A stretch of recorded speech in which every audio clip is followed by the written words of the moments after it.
So I had to return my C64 Mini, which was a big bummer because I was really excited about the Commodore 64. I was in this big Commodore 64 kick. You guys might know that I did not grow up with the C64. We were an MS-DOS family. My dad had a DOS machine throughout the late 80s. The earliest I remember being in the house was an IBM 386 machine, which operated off of MS-DOS. And at the time, he was using like an MS-DOS menu program to navigate the computer. Then he moved on to Windows 3.1, and so on and so forth. But we never had a Commodore, and we never had an Apple II. I do remember having a Macintosh in the house for a while, but that's neither here nor there. We were never a Commodore family. I never tried Commodore 64 stuff until late in life, when all that was available. So I like the idea of the C64 Mini. A lot of people were down on it because the keyboard wasn't functioning, but I figured I could hook up an external keyboard and it would be fine. They even made it easier to add games, with their firmware updates and stuff. My particular unit was crashing over and over again. So I thought it had to do with the power source that I was using, because I know I had read that the actual Commodore 64 would do that, and if the PSU was going bad, then it would start crashing. So I got on the internet and I special ordered the right voltage and amperage power brick. I did this twice. Didn't fix the problem. And I hooked that thing to every power brick I had in the house, and then I hooked it directly to my computer, and it was still crashing consistently. So, defective unit. It happens. So I returned it, and the return is taking like a week and a half to process.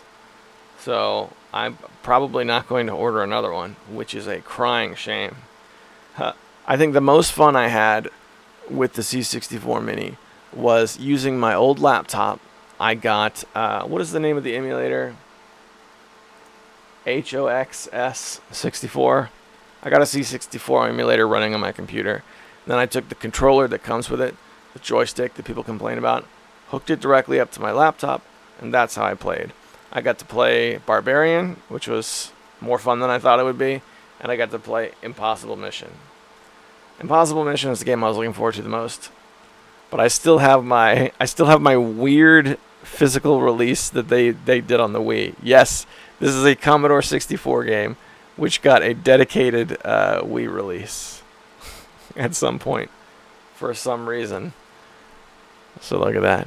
Yeah, you can play with new and old graphics, but it's still the same old game. Is that Comic Sans?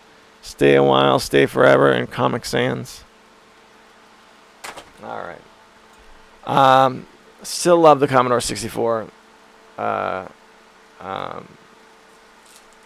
had a hard time with the Mini, to the point where I'm probably not going to buy another one. And by the way, it was definitely the American version, because on Amazon it was marked as American version, right? Because I know there's voltage differences between the United States and Europe. So if you get a European unit, you bring it over to the States, then that it could cause that kind of problem, but not in this case. And it makes me leery about buying the C64 Maxi, which I was really into for a while. Still sounds like it'd be an awesome machine to own, provided that it worked. But got a defective unit. I'm having difficulty getting the return through, so I can't do business with the company anymore. If you own one of these C64 Minis and it worked for you, what were you using as a power source? I'm interested to know. And that's all I got for now. Thanks for hanging out, guys, and I'll see you Monday on the podcast.